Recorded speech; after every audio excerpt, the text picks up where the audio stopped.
পারস্য উপসাগরে উত্তেজনা বাড়ছে। একদিকে মার্কিন যুদ্ধজাহাজ, অন্যদিকে ইরানের কড়া ভাষণ। প্রশ্ন হচ্ছে, এটা কি আরেকটি যুদ্ধের পূর্বাভাস?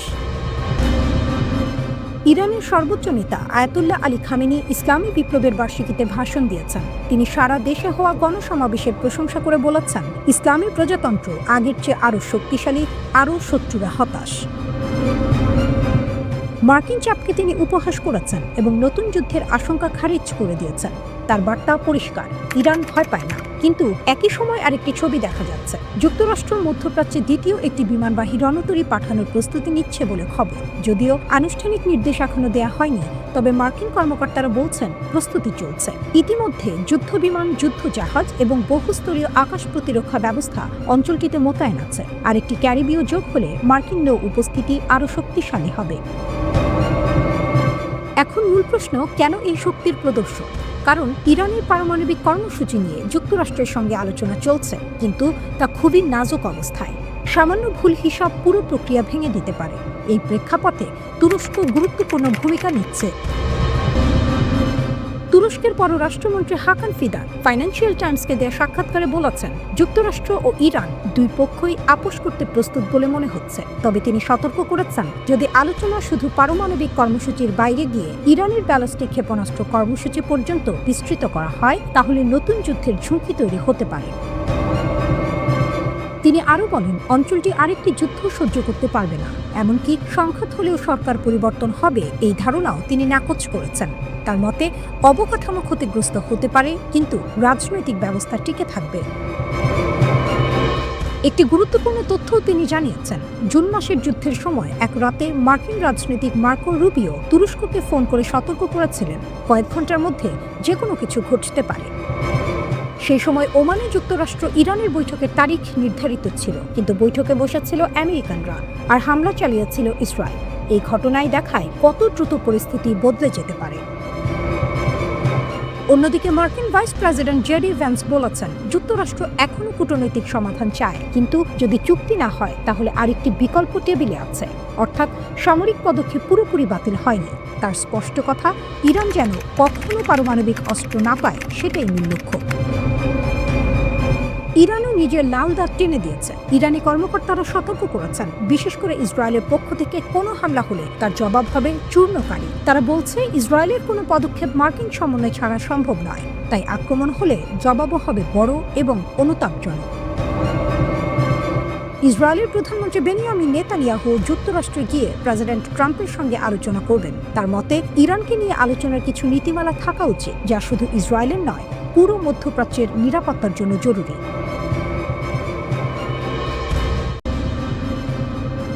আলোচনা চলছে, হাত মেলানো হচ্ছে, হাসি বিনিময় হচ্ছে, কিন্তু প্রশ্নটা রয়ে গেছে, ইরান আর যুক্তরাষ্ট্রের মধ্যে যুদ্ধ কি সত্যিই এড়ানো যাবে? ওমানের রাজধানী মাস্কাটে দুই দেশের মধ্যে এক দফা পরোক্ষ আলোচনা হয়েছে, সরাসরি মুখোমুখি নয়, মধ্যস্থতাকারীর মাধ্যমে। এটিকে কেউ কেউ ইতিবাচক শুরু বলছেন। ইরানের প্রেসিডেন্ট মাসুদ পেজেশকিয়ান বলেছেন, এটি এক ধাপ অগ্রগতি। তার ভাষায়, ইরান সম্মানের বদলে সম্মান দেয়, কিন্তু মাটির নিচে, সমুদ্রের ওপরে, আকাশের ভেতরে চিত্রটা আলাদা। মার্কিন প্রেসিডেন্ট ডোনাল্ড ট্রাম্পের প্রশাসন ইরানের পারমাণবিক কর্মসূচি এবং অভ্যন্তরীণ বিক্ষোভের অজুহাতে অঞ্চলের সামরিক উপস্থিতি বাড়িয়েছে। পারস্য উপসাগরে এসেছে বিমানবাহী রণতরী USS আব্রাহাম লিঙ্কন, সঙ্গে ডজন খানেক F-15 যুদ্ধবিমান, উন্নত ড্রোন, নজরদারি ব্যবস্থা।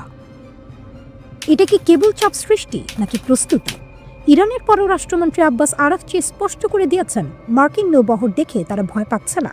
তার ভাষায়, যুদ্ধ চাপিয়ে দেওয়া হলেও আমরা আমাদের ইউরেনিয়াম সমৃদ্ধকরণ কর্মসূচি থেকে এক চুলো সরব না। অর্থাৎ পারমাণবিক ইস্যুতে আপোষ খুব সীমিত। এখানেই মূল সংঘাত। ওয়াশিংটন চায় ইরান শুধু পারমাণবিক কর্মসূচি নয়, ব্যালিস্টিক ক্ষেপণাস্ত্র কর্মসূচি এবং আঞ্চলিক সশস্ত্র গোষ্ঠীগুলোর সমর্থন নিয়েও আলোচনা করুক।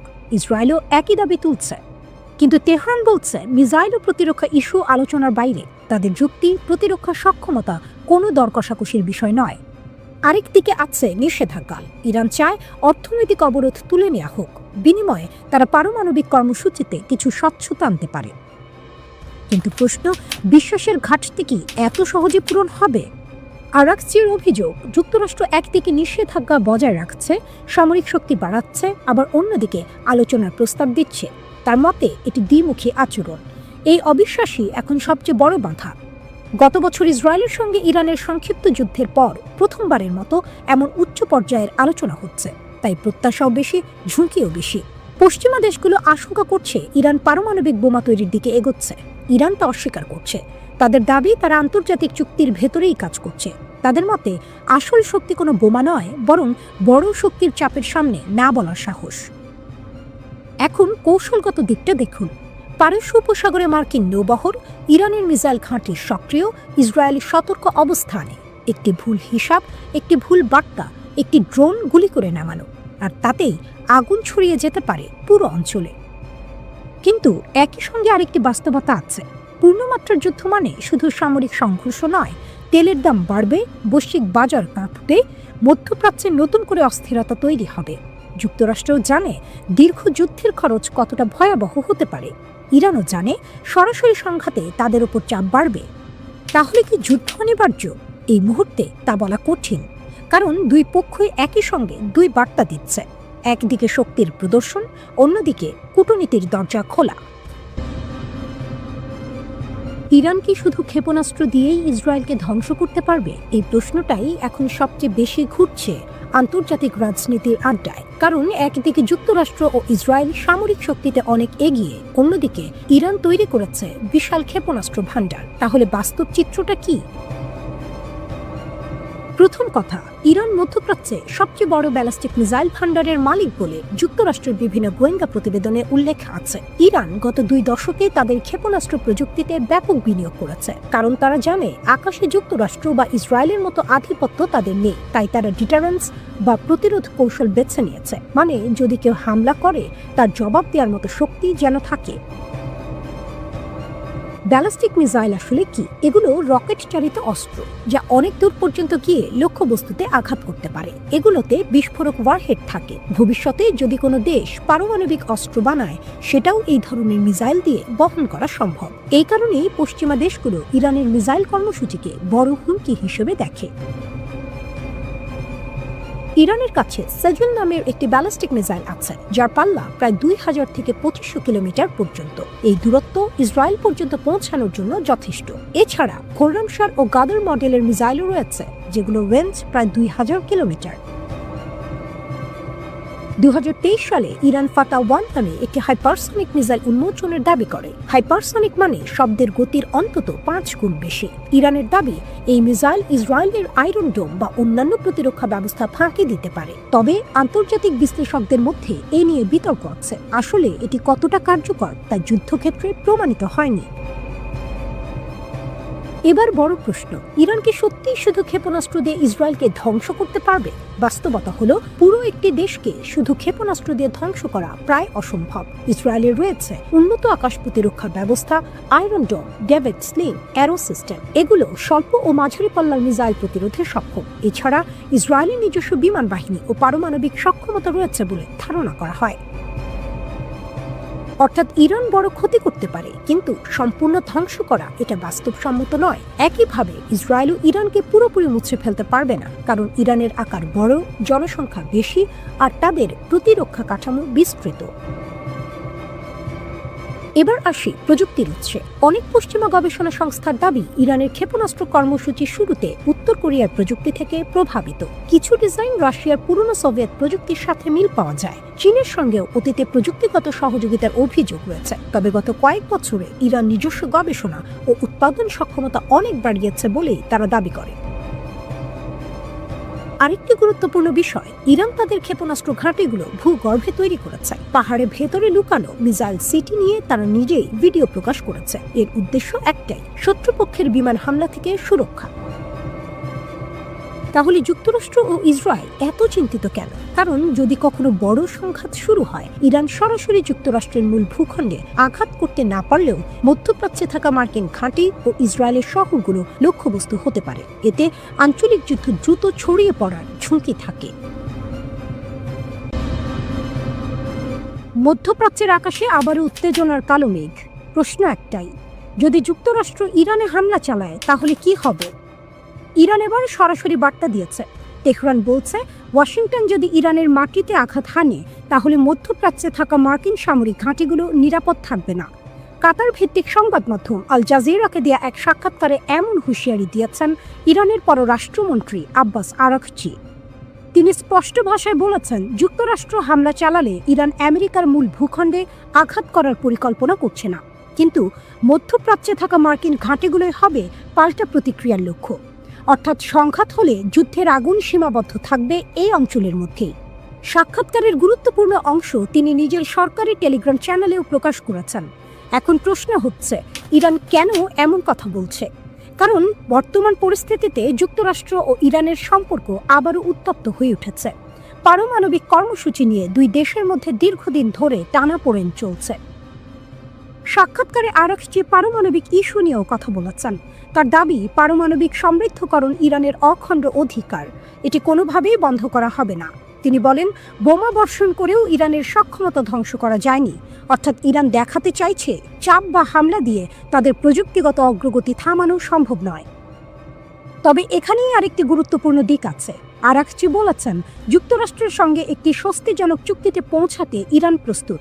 অর্থাৎ তেহরান পুরোপুরি দরজা বন্ধ করছে না, আলোচনার পথ খোলা রাখছে। তিনি আরও জানান, পরবর্তী দফার আলোচনার জন্য এখনও নির্দিষ্ট কোনো তারিখ ঠিক হয়নি, তবে দুই পক্ষই মনে করছে আলোচনা শিগগির হওয়া উচিত। এর মানে উত্তেজনা থাকলেও কূটনৈতিক যোগাযোগ পুরোপুরি বন্ধ হয়নি। কিন্তু একটা বিষয় নিয়ে ইরান একদম কঠোর অবস্থান নিয়েছে, সেটা হলো ক্ষেপণাস্ত্র কর্মসূচি। আরাঘচির ভাষায় ক্ষেপণাস্ত্র কর্মসূচি কখনোই আলোচনাযোগ্য নয়, এটি আমাদের প্রতিরক্ষার বিষয়। অর্থাৎ পারমাণবিক সমৃদ্ধকরণ নিয়ে আলোচনা হতে পারে, কিন্তু ক্ষেপণাস্ত্র নিয়ে কোনো আপোষ নয়। এদিকে 6 ফেব্রুয়ারি ওমানের রাজধানী মাস্কাটে ইরান ও যুক্তরাষ্ট্রের প্রতিনিধিদের মধ্যে পরোক্ষ সংলাপ হয়েছে। এটি সরাসরি বৈঠক নয়, তবে মধ্যস্থতার মাধ্যমে আলোচনা হয়েছে। বৈঠক শেষে যুক্তরাষ্ট্রের প্রেসিডেন্ট ডোনাল্ড ট্রাম্প বলেন, আলোচনা খুবই ভালো হয়েছে। একদিকে ইরান বলছে, আমাদের পারমাণবিক কর্মসূচি চলবে, এটি আমাদের অধিকার, প্রয়োজনে আমরা চুক্তি করব, কিন্তু ক্ষেপণাস্ত্র নিয়ে কোনো কথা নয়। অন্যদিকে যুক্তরাষ্ট্র চায় ইরান যেন এমন কোনো সক্ষমতা অর্জন না করে যা আঞ্চলিক বা আন্তর্জাতিক নিরাপত্তার জন্য হুমকি হতে পারে।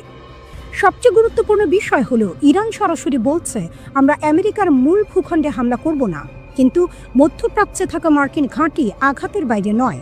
এর মানে যদি সংঘাত শুরু হয় তাহলে সৌদি আরব, কাতার, সংযুক্ত আরব আমিরাত বা ইরাকের মতো দেশে থাকা মার্কিন ঘাঁটিগুলো ঝুঁকির মুখে পড়তে পারে। মধ্যপ্রাচ্যে যুদ্ধের ডামাডোল। ইরান কেন হঠাৎ ক্ষেপণাস্ত্র ও ড্রোন নামাচ্ছে রাস্তায়?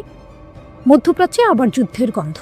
যুক্তরাষ্ট্রের যুদ্ধজাহাজ ইরানের দিকে এগোচ্ছে, আর ঠিক সেই সময়ে ইরান শুরু করেছে রাতের অন্ধকারে ক্ষেপণাস্ত্র, ড্রোন ও লঞ্চার সরানোর কাজ। এই দৃশ্য শুধু ইরানের ভেতরে নয়, সারা বিশ্বেই আতঙ্ক ছড়িয়েছে। প্রশ্ন একটাই, ইরান কি যুদ্ধের জন্য প্রস্তুত হচ্ছে, নাকি এটি কেবল ভয় দেখানোর কৌশল? রাতের অন্ধকারে সামরিক বহর, কি দেখা গেছে? ইসলামিক রিভলিউশনারি গার্ড IRGC ঘনিষ্ঠ সংবাদ মাধ্যম সাপার নিউজ এজেন্সি কিছু ছবি প্রকাশ করেছে। ছবিতে দেখা যাচ্ছে লম্বা সামরিক ট্রাকের কনভয়, ট্রেলারে করে নেওয়া হচ্ছে ভারী ক্ষেপণাস্ত্র, সঙ্গে আছে ড্রোন ও ড্রোন লঞ্চ সিস্টেম। সবকিছুই চলছে রাতের অন্ধকারে। এই ছবিগুলো প্রকাশ করা হয়েছে IRGC এর অফিসিয়াল টেলিগ্রাম চ্যানেলে। কোথায় কবে তোলা তা নিশ্চিত নয়, কিন্তু বিশ্লেষকদের মতে এই অনিশ্চয়তাই আসলে বার্তা, আমরা প্রস্তুত, কিন্তু সব জানাবো না। কেন এখন এসব ছবি প্রকাশ? সময়টা খুব গুরুত্বপূর্ণ। তেহরানে বড় আকারের সরকার বিরোধী বিক্ষোভ, কঠোর দমন অভিযান, যুক্তরাষ্ট্র ও ইরানের মধ্যে প্রকাশ্য হুমকি পাল্টা হুমকি, মার্কিন নৌবহর ইরানের দিকে অগ্রসর। বিশ্লেষকদের মতে এই ছবিগুলো ইচ্ছাকৃতভাবে এখন ছাড়া হয়েছে। উদ্দেশ্য তিনটি হতে পারে: 1, যুক্তরাষ্ট্র ও ইসরায়েলকে সতর্ক করা; 2, দেশের ভেতরে শক্ত বার্তা দেয়া; 3, মনস্তাত্ত্বিক যুদ্ধ চালানো। পেন্টাগনের নিউক্লিয়ার রেড অ্যালার্ট কেন? এই উত্তেজনার মধ্যেই যুক্তরাষ্ট্রের প্রতিরক্ষা দপ্তর পেন্টাগন তাদের 2026 সালের প্রতিরক্ষা কৌশল প্রকাশ করেছে। সেখানে একটি ভয়ঙ্কর সতর্কতা দেওয়া হয়েছে, ইরানের পারমাণবিক সক্ষমতা পুরোপুরি ধ্বংস হয়নি। এটি খুব গুরুত্বপূর্ণ, কারণ 2025 সালে ট্রাম্প দাবি করেছিলেন ইরানের পারমাণবিক কর্মসূচি পুরোপুরি শেষ, কিন্তু পেন্টাগন বলছে ইরান গোপনে আবার সক্ষমতা গড়ে তুলতে পারে। 99টি ভূমিকম্প, কাকতালীয় না সন্দেহজনক? এইসব ঘটনার মাঝেই জানুয়ারিতে ইরানে ঘটে যায় এক অদ্ভুত ঘটনা। 6 দিনে 99টি ভূমিকম্প। সবচেয়ে আলোচিত জায়গায় ইস্পাহান। কারণ এখানেই রয়েছে ইরানের গুরুত্বপূর্ণ পারমাণবিক স্থাপনা। 2025 সালে এই ইস্পাহানেই যুক্তরাষ্ট্রের B-2 বোমারু বিমান হামলা চালিয়েছিল। এখন প্রশ্ন উঠছে, এগুলো কি স্বাভাবিক ভূমিকম্প নাকি গোপন পারমাণবিক কার্যকলাপের ইঙ্গিত? এখনো কোনো প্রমাণ নেই, তবে সন্দেহ তৈরি হয়েছে। যুক্তরাষ্ট্র কি করছে?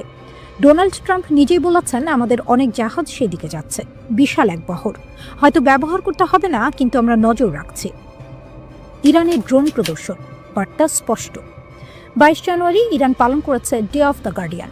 এই দিন লাইভ টিভিতে চালু করা হয় শাহেদ ড্রোনের ইঞ্জিন, দেখানো হয় বিভিন্ন মডেলের ড্রোন, ধর্মীয় অনুষ্ঠান আর সামরিক শক্তি। একসঙ্গে এই ড্রোনগুলো আগে ইসরায়েলের বিরুদ্ধে ব্যবহৃত হয়েছে। তাহলে কি যুদ্ধ আসন্ন? এই মুহূর্তে যুক্তরাষ্ট্র শক্তি দেখাচ্ছে, ইরান শক্তি দেখাচ্ছে, দুই পক্ষই বলছে আমরা ভয় পাই না। মধ্যপ্রাচ্যে মার্কিন নৌবহর, ইরানের বিরুদ্ধে আবার কি যুদ্ধের প্রস্তুতি? মধ্যপ্রাচ্যে আবার উত্তেজনার পারদ চলছে, আর এই উত্তেজনার কেন্দ্রে রয়েছে যুক্তরাষ্ট্র ও ইরান। মার্কিন প্রেসিডেন্ট ডোনাল্ড ট্রাম্প নিজেই ঘোষণা করেছেন, মার্কিন নৌবাহিনীর একটি বিশাল আর্মাডা পারস্য উপসাগরের দিকে এগোচ্ছে। এই ঘোষণার পরেই প্রশ্ন উঠছে, যুক্তরাষ্ট্র কি আবার ইরানে হামলার প্রস্তুতি নিচ্ছে, নাকি এটা শুধুই শক্তি প্রদর্শন? যুক্তরাষ্ট্র কি কি সামরিক শক্তি পাঠাচ্ছে?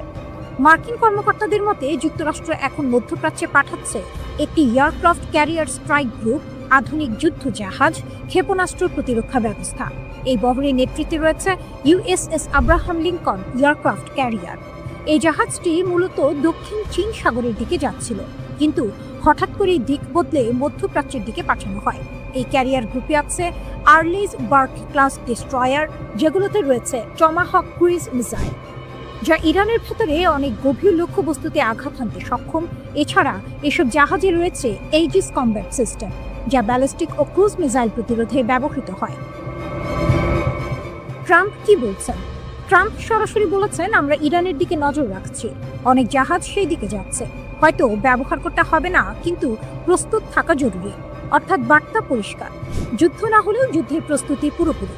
তবে লক্ষ্য করার বিষয়, কিছুদিন আগেই ট্রাম্প ইরানের সরকার বিরোধী বিক্ষোভকারীদের সমর্থন দিয়ে বলেছিলেন সাহায্য আসছে, কিন্তু বিক্ষোভ দমনের পর ট্রাম্প আবার সামরিক ভাষা কিছুটা কমিয়ে আনেন। 2025 সালের জুন মাসে যুক্তরাষ্ট্র ঠিক এভাবেই মধ্যপ্রাচ্যে সামরিক শক্তি বাড়িয়েছিল। তারপরই ইসরায়েল ইরান 12 দিনের যুদ্ধ, যুক্তরাষ্ট্র B-2 কম্বার ব্যবহার করে এবং সাবমেরিন থেকে 30টি টমাহক মিসাইল ছুড়ে ইরানের 3টি পারমাণবিক স্থাপনায় হামলা চালায়। এই কারণেই এবারকার নৌবহর অনেকের কাছে ডেজাভু মনে হচ্ছে। মধ্যপ্রাচ্যে যুক্তরাষ্ট্রের সামরিক উপস্থিতি কত বড়? অনেকে ভাবেন যুক্তরাষ্ট্র এখন নতুন করে সেনা পাঠাচ্ছে, কিন্তু বাস্তবতা হলো মধ্যপ্রাচ্যে আগে থেকেই 40 থেকে 50 হাজার মার্কিন সেনা আছে, অন্তত 19টি সামরিক স্থাপনা, এর মধ্যে 8টি স্থায়ী ঘাঁটি। যেসব দেশে মার্কিন ঘাঁটি রয়েছে: বাহরাইন, কাতার, কুয়েত, সৌদি আরব, সংযুক্ত আরব আমিরাত, ইরাক, জর্ডান, মিশর। ইরান বহুদিন ধরেই বলে আসছে, যুদ্ধ শুরু হলে এসব ঘাঁটি হবে প্রথম লক্ষ্য। ইরানের প্রতিক্রিয়া কি? ইরান কোনো রাগঢাক না করে হুঁশিয়ারি দিয়েছে। ইরানি সামরিক সমন্বয়ক আলী আবদুল্লাহি আলিয়াবাদী বলেছেন, ইরানে হামলা হলে অঞ্চলের সব মার্কিন ঘাঁটি বৈধ লক্ষ্যবস্তু হবে। রিভলিউশনারি গার্ডের প্রধান জেনারেল পাকুর বলেছেন, আমরা আগের যে কোনো সময়ের চেয়ে বেশি প্রস্তুত, ট্রিগারে আঙুল। পররাষ্ট্রমন্ত্রী আব্বাস আরাকচি স্পষ্ট ভাষায় বলেন, হামলা হলে আমাদের সবকিছু দিয়ে পাল্টে আঘাত করব। বিমান চলাচলে প্রভাব পড়েছে, পুরোপুরি বন্ধ না হলেও এয়ার ফ্রান্স, KLM, লাক্সেয়ার সহ একাধিক ইউরোপীয় এয়ারলাইন সাময়িকভাবে দুবাই ও তেল আবিবের ফ্লাইট বাতিল বা পিছিয়েছে। কারণ একটাই, আকাশপথে নিরাপত্তা ঝুঁকি। নতুন নিষেধাজ্ঞাও এসেছে। হ্যাঁ, যুক্তরাষ্ট্র সম্প্রতি 9টি জাহাজ ও তাদের মালিকদের উপর নিষেধাজ্ঞা দিয়েছে। অভিযোগ, এই জাহাজগুলো গোপনে ইরানের তেল বিক্রি করছিল। তাহলে কি যুদ্ধ আসন্ন? এখন পর্যন্ত কোনো সরাসরি হামলার ঘোষণা নেই।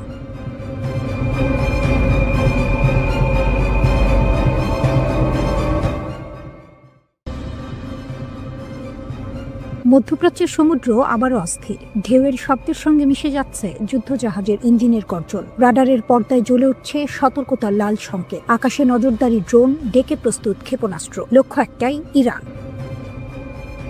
এই উত্তেজনার মাঝেই যুক্তরাষ্ট্র ইরানের দিকে পাঠিয়েছে বিশাল নৌবহর, যার নেতৃত্বে রয়েছে বিমানবাহী রণতরী USS আব্রাহাম লিঙ্কন। যুক্তরাষ্ট্র মধ্যপ্রাচ্যের জলসীমায় তাদের সামরিক উপস্থিতি বাড়িয়েছে। একাধিক গাইডেড মিসাইলবাহী যুদ্ধজাহাজ, যুদ্ধবিমান বহনকারী রণতরী এবং উন্নত আকাশ প্রতিরক্ষা ব্যবস্থা নিয়ে নৌবহর এগোচ্ছে। বার্তা সংস্থা রয়টার্স জানিয়েছে এই বহর আগামী কয়েকদিনের মধ্যেই ইরানের উপকূলের কাছাকাছি অবস্থান নিতে পারে। এটা কি যুদ্ধের ঘোষণা? খোদ মার্কিন প্রেসিডেন্ট ডোনাল্ড ট্রাম্প বলছেন না। সুইজারল্যান্ডের দাভোসে ওয়ার্ল্ড ইকোনমিক ফোরামের সম্মেলন শেষে ওয়াশিংটনে ফেরার পথে সাংবাদিকদের তিনি জানান, এই মোতায়েন যুদ্ধের ঘোষণা নয়, বরং সতর্ক নজরদারি। তবে তিনি এটাও স্পষ্ট করেন, ইরানকে খুব কাছ থেকে পর্যবেক্ষণ করা হচ্ছে, আর প্রয়োজন হলে এই বহর ব্যবহার করতে যুক্তরাষ্ট্র প্রস্তুত। তাহলে এত প্রস্তুতি কেন? মার্কিন প্রশাসনের আশঙ্কা, মধ্যপ্রাচ্যে থাকা মার্কিন ঘাঁটিগুলোর দিকে ইরান পাল্টা ক্ষেপণাস্ত্র হামলা চালাতে পারে। সেই আশঙ্কা থেকেই নৌবহরে যুক্ত করা হয়েছে উন্নত এয়ার ডিফেন্স সিস্টেম। ইরানের বার্তা কি? তেহরানও স্পষ্ট। ইরানের ইসলামী বিপ্লবী গার্ড বাহিনী IRGC এর প্রধান commander major general Mohammad Pakpour কড়া ভাষায় সতর্ক করেছেন যুক্তরাষ্ট্র ও ইসরায়েলকে। তার বক্তব্য, ভুল হিসাব করলে তার জবাব হবে আরও বেদনাদায়ক, আরও অনুশোচনাময়। তিনি জোর দিয়ে বলেন, চাপের কাছে নত হয় না ইরানের যোদ্ধারা, ইতিহাসই তার সাক্ষী। প্রতিপক্ষকে হুঁশিয়ার করে পাকপুর আরও বলেন, বিপ্লবী গার্ড ও প্রিয় ইরান সর্বাধিক সতর্ক অবস্থায় রয়েছে। তাদের আঙুল ট্রিগারে অন্য যে কোনো সময়ের চেয়ে বেশি প্রস্তুত আছে, সর্বোচ্চ কমান্ডের আদেশ ও পদক্ষেপগুলো বাস্তবায়নের জন্য সম্পূর্ণ প্রস্তুত। তেহরানের দাবি, আগের চেয়ে এখন ইরানের প্রতিরক্ষা শক্তি আরও সংগঠিত, আরও শক্তিশালী। আকাশে নজরদারি, ডেকে প্রস্তুত ক্ষেপণাস্ত্র, ভূগর্ভস্থ অবকাঠামো সব মিলিয়ে তারা যে কোনো পরিস্থিতির জন্য প্রস্তুত। বিশ্লেষকরা কি বলছেন? অনেক বিশ্লেষকের মতে এটা কোনো সাধারণ মহড়া নয়, এটি এক শক্তি পরীক্ষা। একদিকে বিশ্বের সবচেয়ে শক্তিশালী নৌবাহিনী তার উপস্থিতি দেখাচ্ছে, অন্যদিকে ইরান বলছে ভয় নয়, প্রতিরোধী তাদের পরিচয়।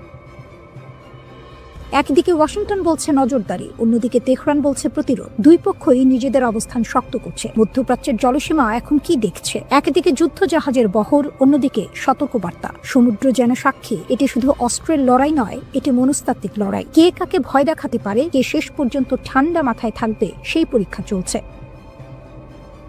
এই মুহূর্তে যুদ্ধ অনিবার্য এমনটা বলা যাচ্ছে না, কিন্তু এটাও স্পষ্ট, পরিস্থিতি অত্যন্ত স্পর্শকাতর। একটি ভুল হিসাব, একটি ভুল সিদ্ধান্ত, আর পুরো অঞ্চল অস্থির হয়ে উঠতে পারে। ইরানে আন্দোলন দমাতে রাশিয়ার ভূমিকা, নীরব সহযোগিতা নাকি কৌশলগত খেলা?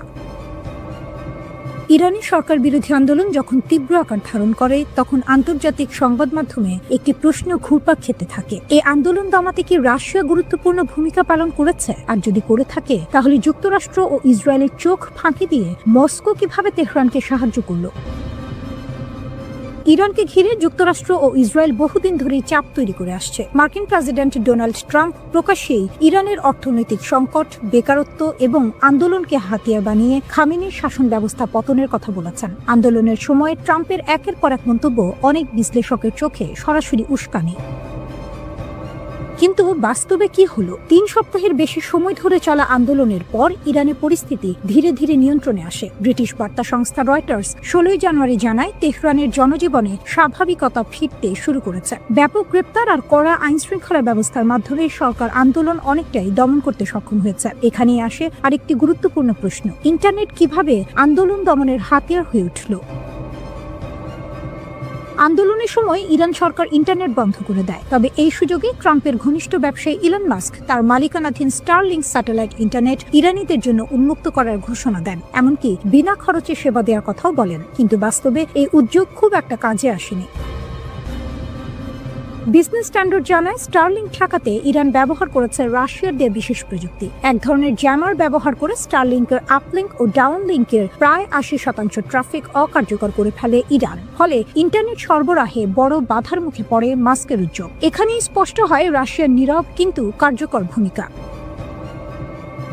2022 সালে ইউক্রেন যুদ্ধে ইরান রাশিয়াকে স্বল্প মূল্যের কিন্তু শক্তিশালী ড্রোন দিয়েছিল এমন অভিযোগ করে পশ্চিমা দেশগুলো। সেই সহযোগিতার কথা মনে রেখেই ইরান বিপদে পড়লে চুপ করে থাকেননি প্রেসিডেন্ট ভ্লাদিমির পুতিন। শুধু প্রযুক্তিগত সহায়তাই নয়, কূটনৈতিকভাবেও ইরানের পাশে দাঁড়ায় রাশিয়া। ট্রাম্প যখন একের পর এক সামরিক হামলার হুমকি দিচ্ছিলেন, তখনই রাশিয়ার পররাষ্ট্র মন্ত্রণালয় সতর্ক করে বলে, ইরানের বিরুদ্ধে যে কোনো সামরিক পদক্ষেপ হবে বিধ্বংসী, যা পুরো মধ্যপ্রাচ্য ও বৈশ্বিক নিরাপত্তাকে ঝুঁকিতে ফেলবে। একই সঙ্গে উত্তেজনা কমাতে মধ্যস্থতাকারীর ভূমিকায় নামেন পুতিন। তিনি একই দিনে ইসরায়েলের প্রধানমন্ত্রী বেনিয়ামিন নেতানিয়াহু এবং ইরানের প্রেসিডেন্ট মাসুদ পেজিশকিয়ানের সঙ্গে ফোনে কথা বলেন। রাশিয়া জানায় তারা সংলাপের মাধ্যমে সংকট সমাধানে প্রস্তুত। এদিকে সামরিক বার্তাও দেওয়া হয় ভিন্নভাবে। ইরানে আন্দোলন চলাকালীন সময়েই রাশিয়া ও চীনের যুদ্ধ জাহাজ ইরানের সঙ্গে যৌথ নৌ মহড়ায় অংশ নেয়। দক্ষিণ আফ্রিকার জলসীমায় অনুষ্ঠিত এই মহড়াকে অনেক বিশ্লেষক দেখছেন যুক্তরাষ্ট্র ও ইসরায়েলের প্রতি কঠোর বার্তা হিসেবে।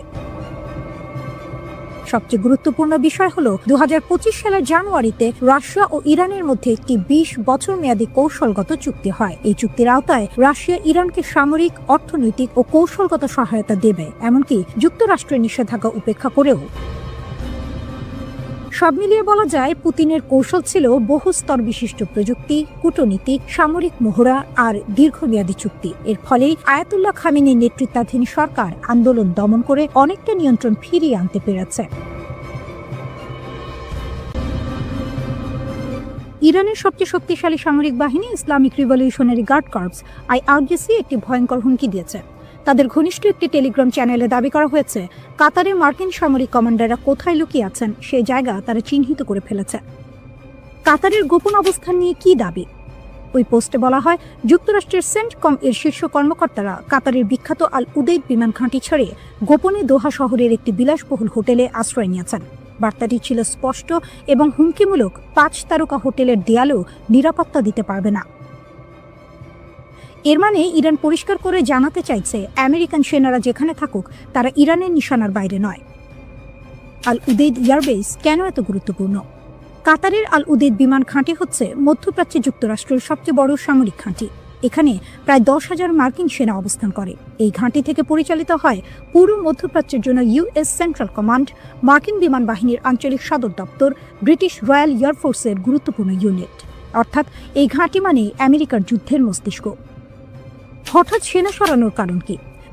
যুক্তরাষ্ট্র আল উদেইদ ঘাঁটি থেকে কিছু সেনা ও কর্মীকে সরিয়ে নেওয়ার নির্দেশ দেয়। সরকারিভাবে বলা হয়েছে এটি সতর্কতামূলক ব্যবস্থা। একই সঙ্গে মার্কিন পররাষ্ট্র দপ্তর মধ্যপ্রাচ্যে অবস্থানরত মার্কিন নাগরিকদের সতর্ক থাকতে বলেছে এবং সামরিক স্থাপনায় অপ্রয়োজনীয় যাতায়াত এড়িয়ে চলার নির্দেশ দিয়েছে। কারণ একটাই, ইরান সরাসরি হুঁশিয়ারি দিয়েছে, যদি আমেরিকা হামলা চালায় তাহলে মধ্যপ্রাচ্যের যেসব দেশে মার্কিন ঘাঁটি আছে সেগুলো সবই লক্ষ্যবস্তু হবে।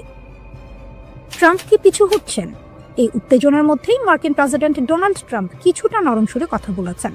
তিনি দাবি করেন, ইরান নাকি 800 রাজনৈতিক বন্দীর ফাঁসি বাতিল করেছে, আর সেটাকেই তিনি ইতিবাচক অগ্রগতি হিসেবে দেখছেন। এক সাংবাদিক প্রশ্ন করেছিলেন, আপনি তো ইরানি বিক্ষোভকারীদের রাস্তায় নামতে বলেছিলেন, সাহায্যের কথাও বলেছিলেন, সেই সাহায্য কি এখনো আসছে? ট্রাম্পের উত্তর ছিল, আমরা দেখব। তারা 800 জনকে ফাঁসি দেয়নি, এটা বড় ব্যাপার। এতে মনে হচ্ছে ট্রাম্প হয়তো এখনই হামলার সিদ্ধান্ত নিচ্ছেন না। কিন্তু যুক্তরাষ্ট্রের সামরিক প্রস্তুতি কি যুদ্ধের ইঙ্গিত? কথার বাইরে বাস্তব চিত্র একেবারেই ভিন্ন। যুক্তরাষ্ট্র ইতিমধ্যে একটি এয়ারক্রাফট ক্যারিয়ার স্ট্রাইক গ্রুপ মধ্যপ্রাচ্যে পাঠিয়েছে। USS আব্রাহাম লিঙ্কন সহ একাধিক যুদ্ধজাহাজ রওনা দিয়েছে। অন্তত 6টি আকাশে জ্বালানি সরবরাহকারী বিমান সৌদি আরবের দিকে যাচ্ছে। এগুলো কোনো সাধারণ মহড়া নয়, এগুলো যুদ্ধের প্রাক প্রস্তুতি বলেই মনে করছেন বিশ্লেষকরা। ফক্স নিউজ জানিয়েছে, যদি ট্রাম্প হামলার অনুমতি দেন তাহলে তা আগের যে কোনো অভিযানের চেয়ে অনেক বেশি ভয়ঙ্কর হতে পারে। আরব দেশগুলো কেন আতঙ্কিত? সবচেয়ে বড় বিষয় হলো যুক্তরাষ্ট্রের মিত্ররাই এখন হামলার বিরোধিতা করছে।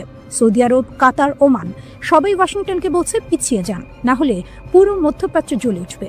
কারণ তারা জানে ইরান একা নয়, হামলা হলে প্রতিক্রিয়া আসবে বহু দিক থেকে। তাহলে যুদ্ধ কতটা কাছে? হোয়াইট হাউস বলছে সব খবরই অনুমানের ওপর ভিত্তি করে। তাদের বক্তব্য, ট্রাম্প ছাড়া কেউ জানে না তিনি কি করবেন। শক্তি, জেদ, অটলতা। ইরানের রাষ্ট্র টেলিভিশনে সম্প্রচারিত ছবি দেখাচ্ছে ইসলামী বিপ্লবী গার্ড কোরের স্থলবাহিনী স্থিরভাবে দাঁড়িয়ে আছে। শুধুমাত্র তেহরানের রাস্তা নয়, পুরো বিশ্বের দিকে একটি স্পষ্ট বার্তা, আমরা প্রস্তুত। এটি কোনো সাধারণ অনুষ্ঠান নয়, এটি ইরানের উত্তরের সীমান্তে সেনা শক্তির প্রদর্শনী। এ সময় যুক্তরাষ্ট্রের সাধারণ হুমকি কিছুটা নীরব। সৌদি আরব সহ উপসাগরীয় দেশগুলো প্রেসিডেন্ট ট্রাম্পকে আহ্বান জানিয়েছে, এখন আক্রমণ বন্ধ করুন, ইরানকে একটি সুযোগ দিন। কিন্তু তেহরান অপেক্ষা করছে না। IRGC এর উপস্থিতি কেবল প্রতীকী নয়, এটি একটি কৌশলগত বার্তা। আমাদের প্রতিরক্ষা অটল, শৃঙ্খলিত এবং সর্বদা প্রস্তুত। চাপ, নিষেধাজ্ঞা এবং অভ্যন্তরীণ আন্দোলনের পরেও ইরান শক্তি প্রদর্শন করছে। দূরদৃষ্টি কৌশলে কূটনীতি কিছু সময় কিনছে। মাঠে ইরান প্রতিটি সম্ভাব্য পরিস্থিতির জন্য প্রস্তুত। ইরানকে বাধ্য করা যাবে না, ইরানকে বিচ্ছিন্ন করা যাবে না। চাপের মুখে তেহরান পিছপা হব না।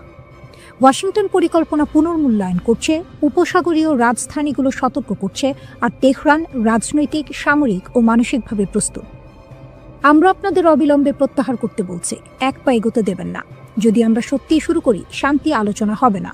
50 বছরের ক্ষতি, ধৈর্য, সভ্যতা সব অগ্রাহ্য করা হয়েছে। যদি আমরা আবার সেই পবিত্র প্রতিরক্ষা যুগে ফিরে যাই, সমস্যা এড়ানো যাবে না। এখনই থামুন, ফিরে যান। ইরান একটি বিচক্ষণ ও মহৎ জাতি, যুদ্ধ চাই না, কিন্তু প্রয়োজন হলে আমরা কাজ শেষ করব।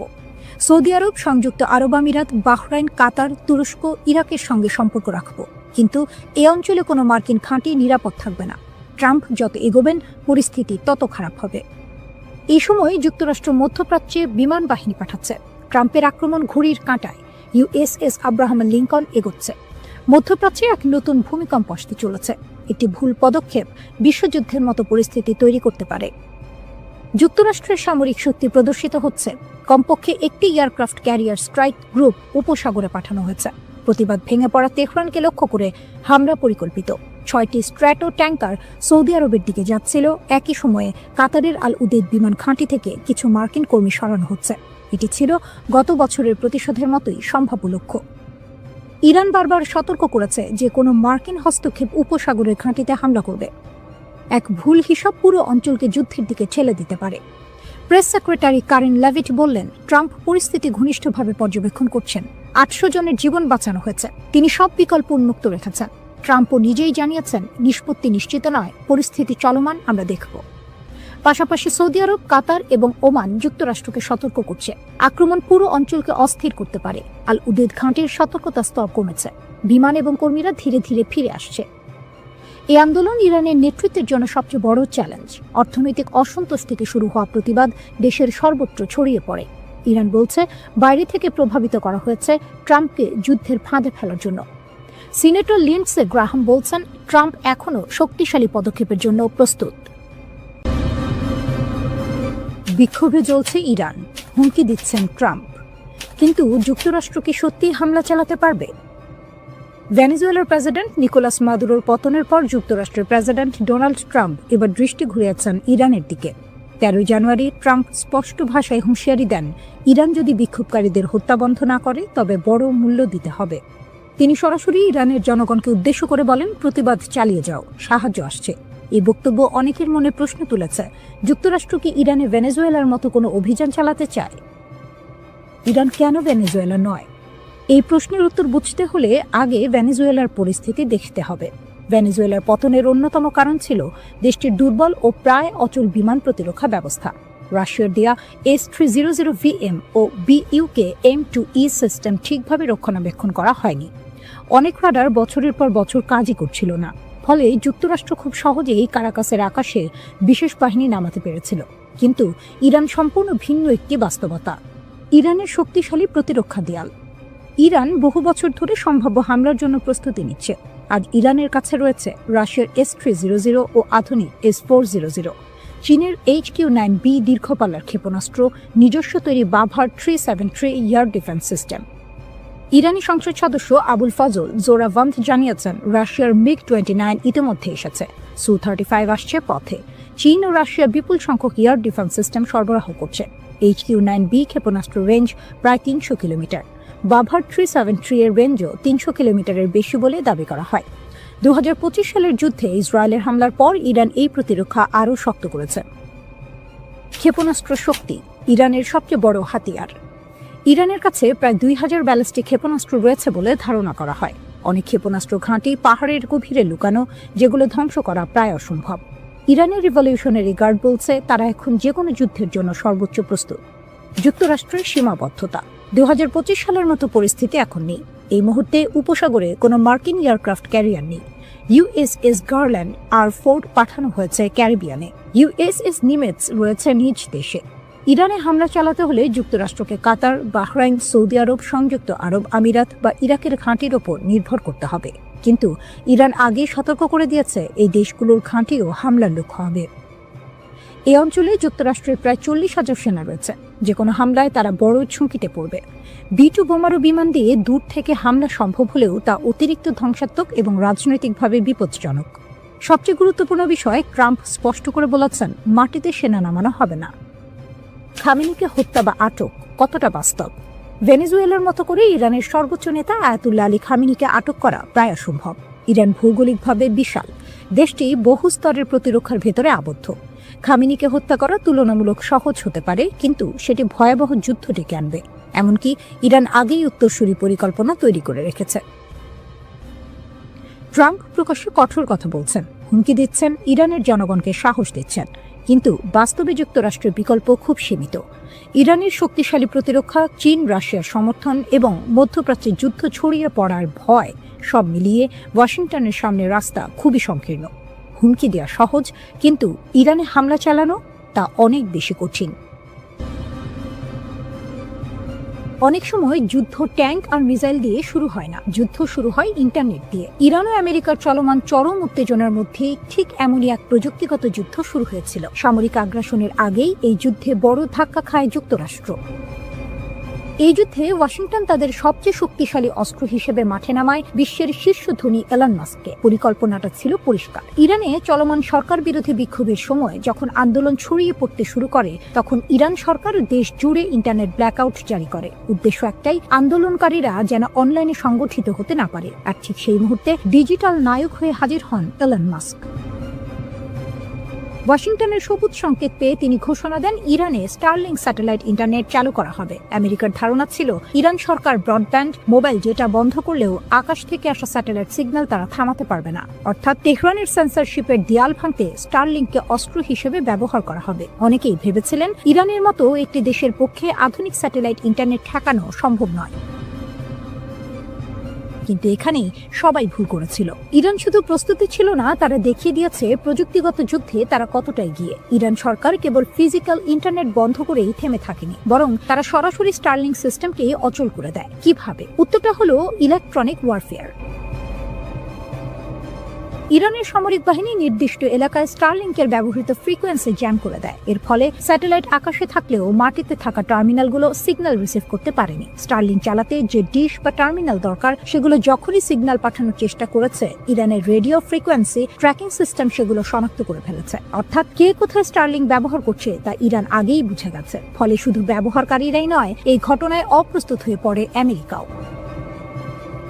কারণ যে পরিকল্পনা নিয়ে স্টারলিংক নামানো হয়েছিল সেটাই কার্যত ব্যর্থ হয়ে পড়ে। বিক্ষোভকারীরা ইন্টারনেট না পেয়ে বড় আকারে সংগঠিত হতে পারেনি। ডিজিটাল সংযোগ ভেঙে পড়ায় আন্দোলনের গতি কমে যায়। এই ঘটনার মাধ্যমে একটি বিষয় খুব পরিষ্কার হয়ে যায়, ইরান কেবল আধুনিক মিসাইল আর ড্রোনের উপর নির্ভরশীল নয়, গত কয়েক দশকে তারা সাইবার সিকিউরিটি ও ইলেকট্রনিক ওয়ারফেয়ারে ব্যাপক বিনিয়োগ করেছে। ইসলামী বিপ্লবের পর থেকে নিষেধাজ্ঞা, চাপ আর বিচ্ছিন্নতার মধ্যেও ইরান নীরবে নিজেদের প্রযুক্তিগত সক্ষমতা গড়ে তুলেছে। আর সেই সক্ষমতার মুখে এলন মাস্কের মতো টেক জায়ান্ট এবং আমেরিকার মতো সুপার পাওয়ার একসঙ্গে দাঁড়িয়েও ডিজিটাল দেয়াল ভাঙতে পারেনি। এই ঘটনায় বিশ্ব বুঝে গেছে ইরানকে শুধু অস্ত্রের হিসাব দিয়ে বিচার করলে ভুল হবে। কারণ আধুনিক যুদ্ধে সিগন্যাল, ডেটা, ফ্রিকোয়েন্সি আর সাইবার নিয়ন্ত্রণ সবই এখন অস্ত্র। আর সেই অস্ত্রের লড়াইয়ে ইরান যে মোটেও পিছিয়ে নেই, এই স্টারলিংক ঘটনাই তার সবচেয়ে বড় প্রমাণ। ইরান এখন রুদ্ধশ্বাস এক সন্ধিক্ষণে দাঁড়িয়ে। রাস্তায় আগুন, স্লোগান, ভাঙচুর। আবার সেই রাস্তাতেই বিপরীত চিত্র, হাজার হাজার মানুষ রাষ্ট্রের পতাকা হাতে নেমে এসেছে সরকার ও সর্বোচ্চ নেতার পক্ষে। দেশ জুড়ে চলমান বিক্ষোভের মধ্যে ইরান কার্যত দুই ধারায় বিভক্ত। সরকারপন্থী সমাবেশে অংশ নেওয়া অনেকেই বলছেন তারা শুরুতে বিক্ষোভী ছিলেন, কিন্তু পরিস্থিতি যখন নিয়ন্ত্রণের বাইরে যেতে শুরু করে তখন তারা সরে দাঁড়ান। তাদের ভাষায় এটা আর প্রতিবাদ নেই, এটা বিশৃঙ্খলা। সেই বিশৃঙ্খলার মুখে তারা নিজেদের দায়িত্ব মনে করছেন দেশকে রক্ষা করা। রাষ্ট্রীয় টেলিভিশনে সম্প্রচারিত ভিডিওতে দেখা যায় তেহরান সহ একাধিক শহরে বিশাল জনসমাবেশ, মানুষ হাতে ইরানের পতাকা, সর্বোচ্চ নেতার ছবি, স্লোগানে মুখর রাজপথ, নেতৃত্বের প্রতি আনুগত্যের ঘোষণা, শক্ত অবস্থানে রাষ্ট্রযন্ত্র ও তার সমর্থকরা। এই অভ্যন্তরীণ উত্তেজনার মধ্যে আন্তর্জাতিক মাত্রা যোগ করেছে ওয়াশিংটন। মার্কিন প্রেসিডেন্ট ডোনাল্ড ট্রাম্প প্রকাশ্যে হুঁশিয়ারি দিয়েছেন বিক্ষোভকারীদের ক্ষতি হলে যুক্তরাষ্ট্র কঠোর প্রতিক্রিয়া দেখাবে। তিনি দাবি করেছেন পরিস্থিতি খুব কাছ থেকে পর্যবেক্ষণ করা হচ্ছে। এর আগেও ট্রাম্প ইঙ্গিত দিয়েছিলেন সহিংসতা বাড়লে যুক্তরাষ্ট্র বিক্ষোভকারীদের পাশে দাঁড়াতে পারে। ইরান এই অভিযোগ সরাসরি নাকচ করেছে। দেশটির পররাষ্ট্রমন্ত্রী আব্বাস আরাকচি অভিযোগ তুলেছেন যুক্তরাষ্ট্র ও ইসরায়েল এই অস্থিরতার পেছনে জড়িত। তার দাবি শান্তিপূর্ণ আন্দোলনকে সহিংসতার দিকে ঠেলে দেওয়ার চেষ্টা চলছে। একই সুরে কথা বলেছেন প্রভাবশালী রাজনীতিক আলী লারিজানিও। তাদের বক্তব্য, ভিতরের দুর্বলতাকে কাজে লাগিয়ে দেশকে অস্থিতিশীল করার চেষ্টা হচ্ছে। সর্বোচ্চ নেতা আয়াতুল্লাহ আলী খামেনি এক বিরল ভাষণে কঠোর অবস্থান স্পষ্ট করেছেন। তিনি বলেছেন রাষ্ট্র ধ্বংসের চেষ্টা সহ্য করা হবে না। তার ভাষায় ইসলামী প্রজাতন্ত্র ত্যাগের উপর দাঁড়িয়ে আছে এবং প্রয়োজন হলে নিজেকে রক্ষায় শক্তি প্রয়োগ করবে। সরকারি সূত্র জানায় নিরাপত্তা বাহিনী ইতোমধ্যে ব্যাপক ধরপাকড় শুরু করেছে। শত শত মানুষ আটক, বিপুল অস্ত্র উদ্ধারের দাবিও করা হয়েছে। এই পরিস্থিতিতে ট্রাম্পের একটি সামাজিক যোগাযোগ মাধ্যম পোস্ট নতুন করে উত্তেজনা বাড়িয়েছে। সেখানে তিনি লিখেছেন, ইরান হয়তো আগে কখনো এত কাছ থেকে স্বাধীনতাকে দেখেনি। তিনি বলেন, যুক্তরাষ্ট্র সাহায্য করতে প্রস্তুত। কী ধরনের সাহায্য তা স্পষ্ট নয়, কিন্তু তেহরানের কাছে এটি স্পষ্ট বার্তা, বিদেশি হস্তক্ষেপের ইঙ্গিত। বিক্ষোভ যখন টানা দ্বিতীয় সপ্তাহে, তখন সর্বোচ্চ নেতা সরাসরি ট্রাম্পকে আক্রমণ করেছেন। তিনি তাকে অহংকারী আখ্যা দিয়ে বলেছেন তার হাতে ইরানিদের রক্ত লেগে আছে। তিনি সতর্ক করেন, ইতিহাস বলে ক্ষমতার শীর্ষেই অনেক শাসকের পতন ঘটে। ইরানের রাষ্ট্রীয় গণমাধ্যমে দাবি করা হচ্ছে বিদেশি শক্তির মদদে পরিকল্পিত অস্থিরতা তৈরি করা হয়েছে। তাসনিম নিউজ জানিয়েছে 200 জনের বেশি সন্ত্রাসী সংগঠক আটক হয়েছে। গ্রেনেড থেকে শুরু করে আগ্নেয়াস্ত্র, বড় ধরনের অস্ত্র ভাণ্ডার উদ্ধারের কথাও বলা হয়েছে। এর ফলে বিক্ষোভের তীব্রতা কমেছে। আইআরজিসিকে সর্বোচ্চ সতর্কতায় রাখা হয়েছে। সাধারণ সেনাবাহিনীর বদলে এই বাহিনীর ওপরই ভরসা করছেন সর্বোচ্চ নেতা, কারণ তাদের আনুগত্য প্রশ্নাতীত। একই সঙ্গে সক্রিয় করা হয়েছে ভূগর্ভস্থ ক্ষেপণাস্ত্র ঘাঁটি। বার্তা স্পষ্ট, ইরান প্রস্তুত দুই দিকেই। ভিতরের একদিকেই সর্বনাশ।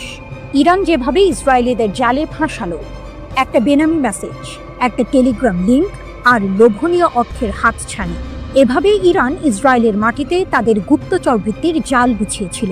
আপাত দৃষ্টিতে নিরীহ ছোট ছোট কাজ দিয়ে শুরু, যা শেষ পর্যন্ত ইসরায়েলের জন্য বিশাল এক মাথা ব্যথার কারণ হয়ে দাঁড়িয়েছিল। কিন্তু আসল চমকটা লুকিয়ে ছিল অন্য কোথাও। 2024 সালের এপ্রিলে ইসরায়েলে ইরানের প্রথম ক্ষেপণাস্ত্র হামলার পর 30 জনেরও বেশি ইসরায়েলিকে ইরানি গোয়েন্দা সংস্থার সাথে কাজ করার অভিযোগে অভিযুক্ত করা হয়। এদের বেশিরভাগেরই গল্পটা প্রায় একই রকম। অজানা নম্বর থেকে আসা একটা মেসেজ, যেখানে সামান্য তথ্যের জন্য বা ছোটখাটো কাজের জন্য মোটা অঙ্কের টাকার প্রস্তাব। প্রথম দিকে কাজগুলো ছিল সহজ, যেমন কোনো পার্কের নির্দিষ্ট স্থানে কালো ব্যাগ পুঁতে রাখা হয়েছে কিনা তা পরীক্ষা করা। এর জন্য মিলত প্রায় 1000 মার্কিন ডলার। এরপর যখন লোভের পাল্লা ভারী হতে শুরু করলো, তখন এলো আরও বিপজ্জনক কাজের প্রস্তাব। আদালতের নথি থেকে জানা যায়, গত 1 বছর ধরে ইরানের এই গুপ্তচর বৃত্তির চেষ্টা খুব একটা ফলপ্রসূ হয়নি। তারা ইসরায়েলের উচ্চপদস্থ কর্মকর্তাদের হত্যা করার যে আকাঙ্ক্ষা করেছিল তা পূরণ করতে পারেনি। তবে তাদের কৌশল ছিল মারাত্মক কার্যকর। এত বেশি ইসরায়েলি সাধারণ অভিযান চালাতে রাজি ছিল যে কৌশলগতভাবে গুরুত্বপূর্ণ স্থানগুলির তথ্য সংগ্রহের জন্য গুপ্তচর বৃত্তি অভিযান সফল হতে পারত, যা পরবর্তীতে ইরানি ব্যালিস্টিক ক্ষেপণাস্ত্রের লক্ষ্যবস্তুতে পরিণত হতো। যোগাযোগের পদ্ধতি ছিল বেশ সহজবোধ্য। একটি টেক্সট মেসেজ, যার প্রেরক নিজেকে সংবাদ সংস্থা হিসেবে পরিচয় দিত। মেসেজে প্রায়শই যুদ্ধ সম্পর্কিত তথ্য চাওয়া হতো এবং বলা হতো, আমরা তা কিনতে প্রস্তুত। অন্য একটি মেসেজে আরও সরাসরি বলা হয়েছিল, একটি স্বাধীন জেরুজালেম মুসলমানদের একত্রিত করে, যুদ্ধ সম্পর্কে আমাদের তথ্য পাঠান। এরপরই আসতো টেলিগ্রাম অ্যাপের একটি লিঙ্ক, যেখানে নতুন করে কথোপকথন শুরু হতো। মজার বিষয় হলো, এই কথোপকথনে ইসরায়েলি নাম ব্যবহার করা হতো এবং সহজ কাজের বিনিময়ে অর্থের প্রস্তাব দেওয়া হতো। যদি কেউ আগ্রহ দেখাতো, তাহলে তাদের পেপ্যাল বা ক্রিপ্টোকারেন্সির মাধ্যমে টাকা নেওয়ার জন্য একটি অ্যাপ সেট আপ করার পরামর্শ দেওয়া হতো। 29 সেপ্টেম্বর গ্রেপ্তার হওয়া এক সন্দেহভাজনের ঘটনা ছিল চমকপ্রদ। তাকে একটি পার্কে গিয়ে একটি কালো ব্যাগ পুঁতে রাখা হয়েছে কিনা তা পরীক্ষা করতে বলা হয়েছিল। ব্যাগটি ছিল না, কিন্তু নিয়োগকারী একটি ভিডিও পাঠিয়ে তা প্রমাণ করেছিল এবং তাকে 1000 মার্কিন ডলার দেওয়া হয়েছিল। এরপর তাকে লিফলেট বিতরণ, পোস্টার লাগানো বা গ্রাফিতি স্প্রে করার মতো কাজ দেওয়া হয়েছিল। যার বেশিরভাগই ছিল ইসরায়েলি প্রধানমন্ত্রী বেনিয়ামিন নেতানিয়াহুর বিরুদ্ধে অবমাননাকর স্লোগান। এরপর এলো আরও সংবেদনশীল কাজ, ছবি তোলা। আজারবাইজান বংশোদ্ভূত এক ইসরায়েলিকে দেশের বিভিন্ন স্পর্শকাতর স্থাপনার ছবি তোলার জন্য ভাড়া করা হয়েছিল। এমনকি এই কাজকে সে পারিবারিক ব্যবসায় পরিণত করেছিল। সে তার আত্মীয়দের হাইফা বন্দরের সুবিধাগুলোর ছবি তুলতে সাহায্য করেছিল, যা পরে ইরানি ক্ষেপণাস্ত্রের আঘাতে ক্ষতিগ্রস্ত হয়। ৭২ বছর বয়সী মরতে চাই মতি মামান এর ঘটনাটি ছিল আরও নাটকীয়। তার অর্থের প্রয়োজন ছিল এবং তুরস্কের ২ ব্যবসায়ী ভাইয়ের মাধ্যমে তার পরিচয় হয় এডি নামের এক ইরানি ব্যবসায়ীর সাথে। এডি শুকনো ফল এবং মশলা আমদানি করত। মামানকে সাইপ্রাস হয়ে সামান্দাগে উড়ে যেতে বলা হয়। এরপর তাকে তুরস্কের ইউক সেকোভা শহরে নিয়ে যাওয়া হয়, যেখানে সে একটি হোটেলে ছিল। এডি মামানকে জানায় যে ইসরায়েলিদের ইরানে পাচার করার একটি উপায় আছে।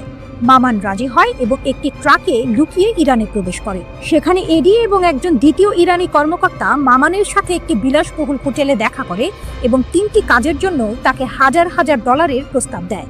ইসরায়েলের নির্দিষ্ট স্থানে টাকা বা বন্দুক রেখে আসা, জনাকীর্ণ স্থানের ছবি তোলা এবং অন্যান্য এজেন্টদের হুমকি দেয়া, যারা শত্রুতাপূর্ণ মিশন পরিচালনার জন্য ইরান থেকে তহবিল পেয়েছিল কিন্তু আসলে তাদের মিশন সম্পাদন করেনি।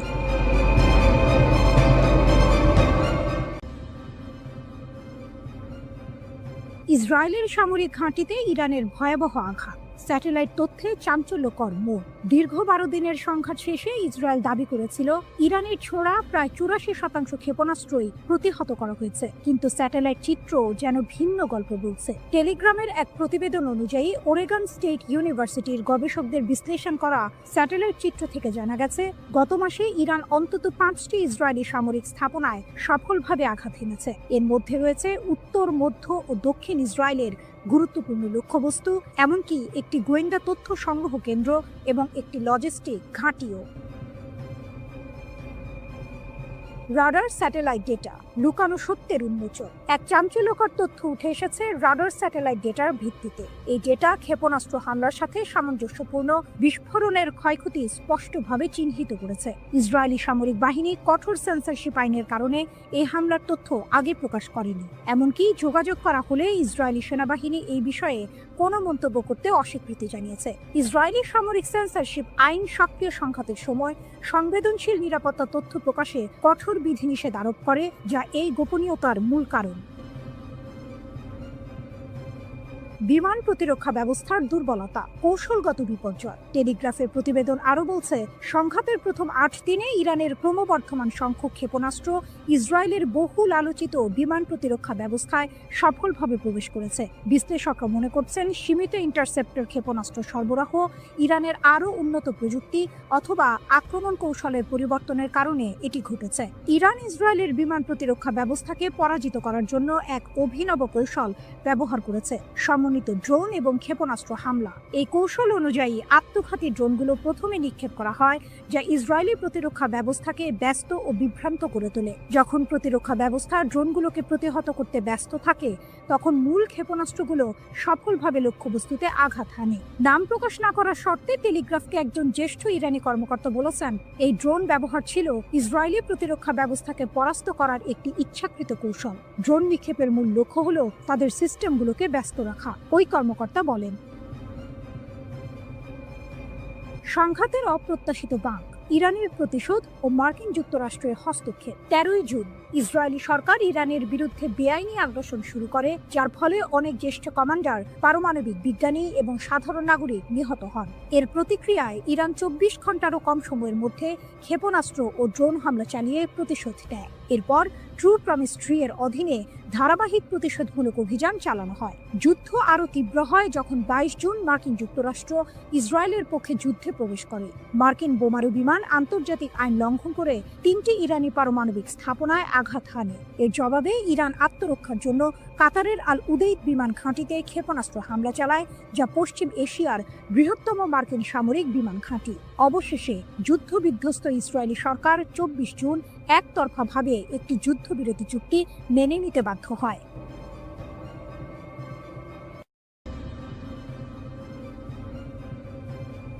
ভয়ঙ্কর এক সংবাদের শিরোনাম, কিন্তু তার ভেতরের কথা আরো গভীর। ইরান বলছে তারা এখনো কোনো ক্ষেপণাস্ত্রের শহরের দরজা খোলেনি। এর মানে কি? এর মানে হলো তাদের আসল আঘাত করার ক্ষমতা এখনো অব্যবহৃত।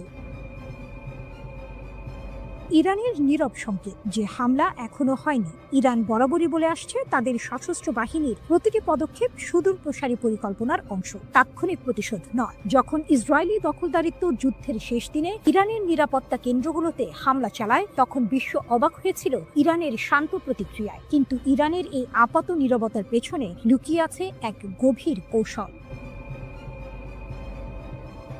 ফজলির কথা স্পষ্ট, পারমাণবিক অস্ত্রের ক্ষেত্রে ইরানের প্রযুক্তিগত জ্ঞান রয়েছে, কিন্তু তাদের আদর্শিক নীতি এর ব্যবহার বা তৈরির বিপক্ষে। এই কথাগুলো আপাত দৃষ্টিতে শান্তি এবং সংযমের বার্তা দিলেও এর ভেতরের টুইস্ট হলো প্রযুক্তিগত জ্ঞান আছে মানে হলো তারা চাইলে তা করতে সক্ষম। এটি ইসরায়েল এবং পশ্চিমা দেশগুলোর জন্য এক শীতল সতর্কবার্তা। ইউরেনিয়াম সমৃদ্ধকরণ আপোষ নেই। ইরানের উপপররাষ্ট্রমন্ত্রী মাজিদ তখত রাভাঞ্চি জোর দিয়ে বলেছেন, মার্কিন ইসরায়েলি হামলা সত্ত্বেও ইরান তার পারমাণবিক কর্মসূচিতে অটল। তারা জাতীয় চাহিদা অনুযায়ী ইউরেনিয়াম সমৃদ্ধকরণ চালিয়ে যাবে। এর অর্থ আমেরিকা বা ইসরায়েলের কোনো হুমকি ইরানকে তার পথ থেকে সরাতে পারছে না। এটি কেবল একটি বিবৃতি নয়, এটি এক ধরনের চ্যালেঞ্জ। তখত রাভাঞ্চি বলেছেন, ইরান সংলাপের জন্য উন্মুক্ত, কিন্তু এখানেও আছে একটি বড় শর্ত। ভবিষ্যতের আলোচনার জন্য আমেরিকার পক্ষ থেকে বিশ্বাসযোগ্য গ্যারান্টি প্রয়োজন। ইরান চায় আমেরিকা তাদের বোঝাক যে আলোচনার সময় তারা সামরিক শক্তি ব্যবহার করবে না। এটি ইরানের পক্ষ থেকে একটি কড়া বার্তা। যদি আমেরিকা ইরানের বিশ্বাস অর্জন করতে না পারে, তাহলে আলোচনার কোনো সম্ভাবনাই নেই। এই শর্তটি অত্যন্ত গুরুত্বপূর্ণ, কারণ এটি স্পষ্ট করে দিচ্ছে যে ইরান শুধুমাত্র কথার কথা নয়, কাজের প্রমাণ চাইছে। আসল টুইস্ট হলো, ইরান যখন বলছে তারা এখনো কোনো ক্ষেপণাস্ত্র শহরের দরজা খোলেনি, তার মানে হলো তাদের প্রকৃত সামরিক সক্ষমতা এখনো অব্যবহৃত। তারা তাৎক্ষণিক প্রতিক্রিয়া দেখাচ্ছে না, কারণ তাদের পরিকল্পনা দীর্ঘমেয়াদী। তারা হয়তো এমন একদিনের জন্য অপেক্ষা করছে যখন তাদের আঘাত হবে অপ্রতিরোধ্য। পারমাণবিক অস্ত্রের প্রযুক্তিগত জ্ঞান থাকা সত্ত্বেও তা ব্যবহার না করার কথা বলা, কিন্তু ইউরেনিয়াম সমৃদ্ধকরণ চালিয়ে যাওয়া, এই দুইয়ের মধ্যে একটি সূক্ষ্ম টানাপোড়েন রয়েছে। ইরান হয়তো বোঝাতে চাইছে যে তাদের ক্ষমতা আছে, কিন্তু তারা তা সংযত রাখছে। এই সংযমই তাদের সবচেয়ে বড় কৌশলগত অস্ত্র। তারা সংলাপের জন্য উন্মুক্ত, কিন্তু শর্ত দিচ্ছে আমেরিকার বিশ্বাসযোগ্যতার উপর। এর মানে ইরান দুর্বল নয়, বরং তারা চাইছে শক্তিশালী অবস্থানের ভিত্তিতে আলোচনা করতে। আগামী দিনে এই পরিস্থিতি কোন দিকে মোড় নেয় তা দেখার জন্য বিশ্ব অধীর আগ্রহে অপেক্ষা করছে। ইরান বলছে ইসরায়েলের সাথে যুদ্ধে ব্যবহৃত ক্ষেপণাস্ত্র শক্তির মাত্র 1/4। ব্রিগেডিয়ার জেনারেল আলী ফজলি দাবি করেছেন, সেজ্জিল ক্ষেপণাস্ত্র ইসরায়েলকে অবাক করে দিয়েছিল। তিনি জানিয়েছেন, ইরান বছরের পর বছর ধরে শত্রুর সাথে যে কোনো সম্ভাব্য সংঘর্ষের জন্য প্রস্তুতি নিচ্ছে।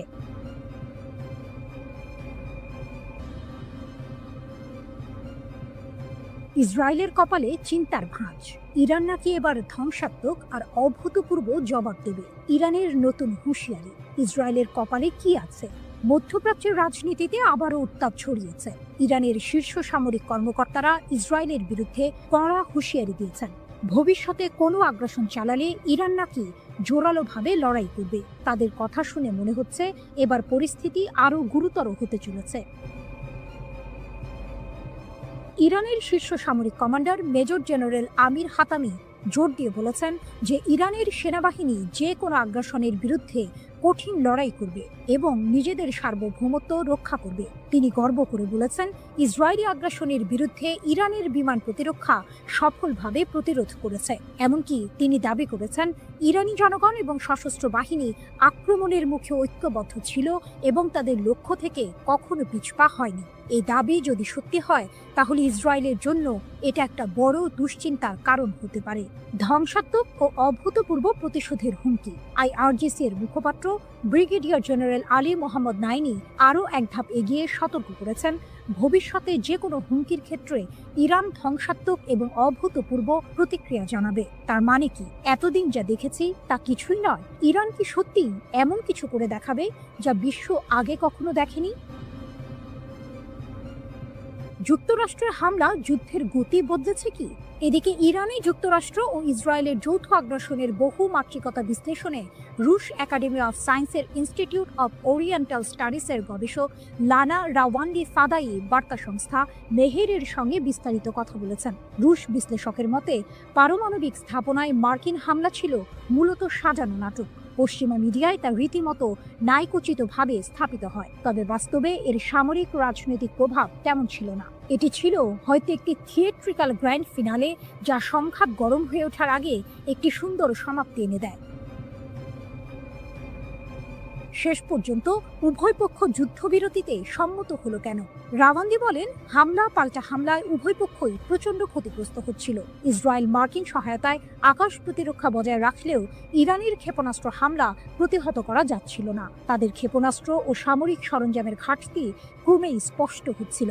এর মাঝে ইরানের হরমুজ প্রণালী বন্ধের হুমকি ও ইয়েমেনি হুথিদের যুক্তরাষ্ট্রের বিরুদ্ধে চুক্তি বাতিল যুদ্ধকে আরও বিস্তৃত করে ফেলতে পারত। এই ঝুঁকি ট্রাম্প প্রশাসনকে একটি দ্রুত সমাপ্তি চাওয়ার দিকে ঠেলে দেয়। এছাড়া রাশিয়া, চীন, কাতার, তুরস্ক, আজারবাইজান সহ একাধিক দেশ কূটনৈতিক চাপ সৃষ্টি করে। ইরানের প্রতিশোধমূলক ক্ষেপণাস্ত্র হামলায় তেল আবিবের দক্ষিণে রিহোবেত শহরে ইসরায়েলের বিখ্যাত সামরিক সংশ্লিষ্ট গবেষণাগার বাইসমান ইনস্টিটিউট অফ সায়েন্স পুরোপুরি ধ্বংস হয়ে গেছে। ইরানের সরকারি টেলিভিশন চ্যানেল প্রেস টিভির এক প্রতিবেদনে এর বিস্তারিত তুলে ধরা হয়েছে। এতে বলা হয়েছে, সামরিক শিল্প কমপ্লেক্সের সঙ্গে নিবিড়ভাবে যুক্ত ইসরায়েলি শাসন ব্যবস্থার বৈজ্ঞানিক ও সামরিক গবেষণার মূল ভিত্তি হিসেবে গড়ে ওঠা এই প্রতিষ্ঠানটি এখন কার্যত অচল ও বিধ্বস্ত। ইসরায়েলি সংবাদ মাধ্যমের তথ্য অনুসারে ইরানের সুনির্দিষ্ট এই হামলাকে ভুল করে আক্রমণ হিসেবে দেখা হচ্ছে না, বরং এর লক্ষ্য ছিল পদার্থবিদ্যা, বায়োটেকনোলজি ও কৃত্রিম বুদ্ধিমত্তা সহ সামরিক গবেষণার গুরুত্বপূর্ণ এই কেন্দ্রটিকে গুঁড়িয়ে দেয়া।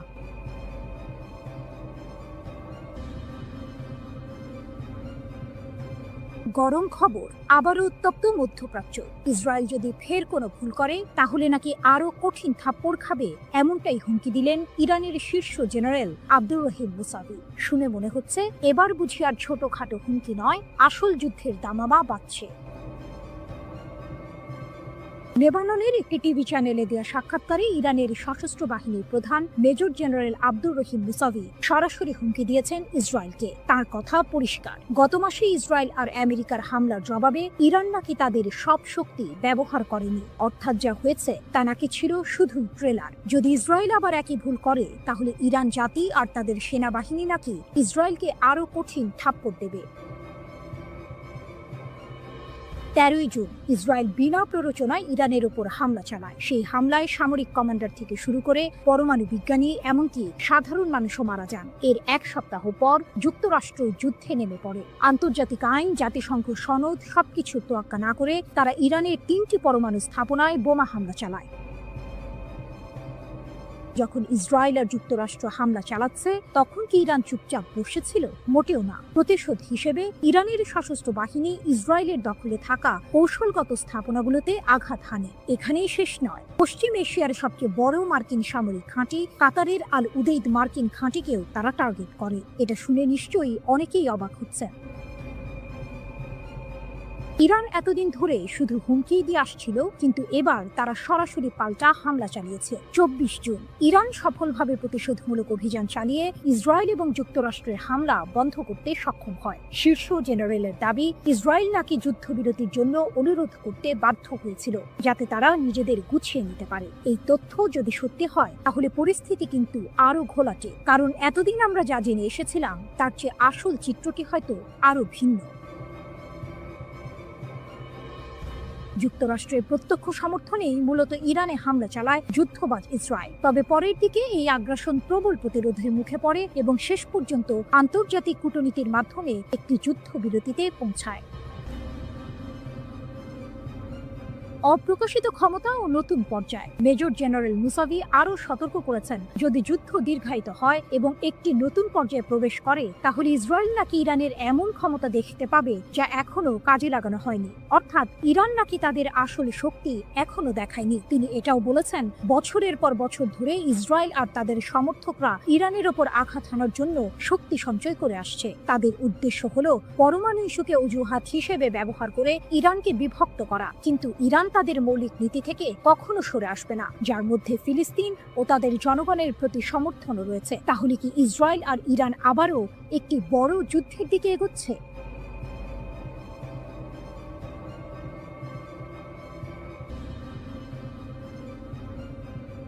ইরান স্পষ্ট জানিয়ে দিয়েছে, ইসরায়েলের সঙ্গে তাদের পরবর্তী সংঘাত হবে চূড়ান্ত সংঘর্ষ। রাশিয়ার সংবাদ মাধ্যম আরটিকে দেয়া এক সাক্ষাৎকারে ইরানের একটি সূত্র এই তথ্য নিশ্চিত করেছে। এই ঘোষণা মধ্যপ্রাচ্যে নতুন করে উত্তেজনার পারদ চড়িয়ে দিয়েছে, কারণ ইরান বিশ্বাস করে তারা এখন ইসরায়েলের দুর্বলতা সম্পর্কে ওয়াকিবহাল এবং তাদের হাতে এমন উন্নত ক্ষেপণাস্ত্র রয়েছে যা ইসরায়েলের আকাশ প্রতিরক্ষা ব্যবস্থাকে সহজেই ভেদ করতে পারে।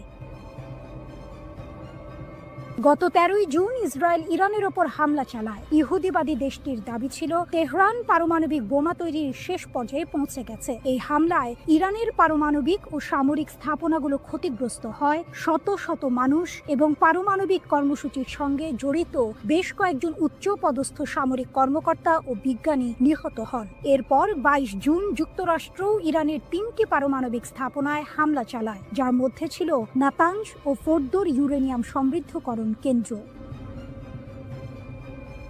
তেহরান অবশ্য বরাবরই সামরিক উদ্দেশ্যে পারমাণবিক কর্মসূচি পরিচালনার অভিযোগ অস্বীকার করে আসছে। পাল্টা জবাব হিসেবে ইরান কামিকাজে ড্রোন ও ক্ষেপণাস্ত্র হামলা চালায়, যা সরাসরি ইসরায়েল ও কাতারে অবস্থিত যুক্তরাষ্ট্রের আল উদেইদ বিমান ঘাঁটিতে আঘাত হানে। 12 দিনব্যাপী এই সংঘাত শেষ হয় যুক্তরাষ্ট্রের মধ্যস্থতায় হওয়া এক যুদ্ধবিরতির মাধ্যমে, যা এখনো কার্যকর রয়েছে।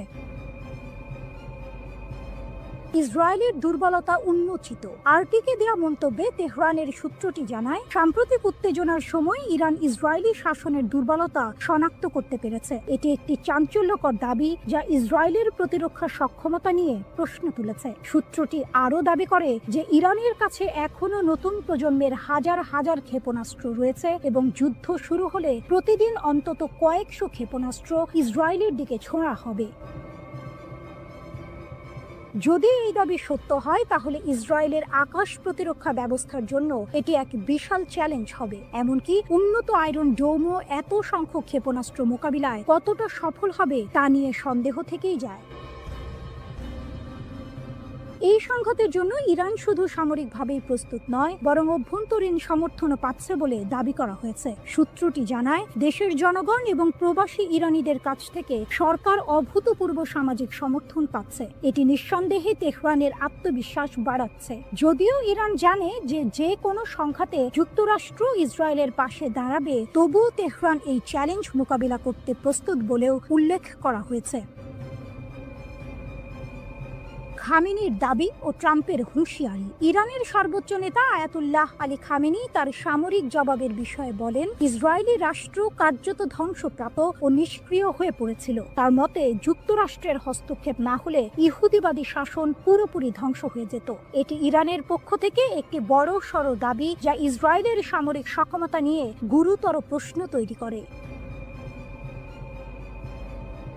অন্যদিকে যুক্তরাষ্ট্রের প্রেসিডেন্ট ডোনাল্ড ট্রাম্প হুঁশিয়ারি দিয়ে বলেছেন, তেহরান যদি পারমাণবিক কর্মসূচি চালিয়ে যায় বলে যুক্তরাষ্ট্র বিশ্বাস করে, তাহলে আরও হামলা চালানো হবে। ইসরায়েলের প্রধানমন্ত্রী বেনিয়ামিন নেতানিয়াহু ইরানের বিরুদ্ধে আরও হামলার সম্ভাবনা উড়িয়ে দেননি।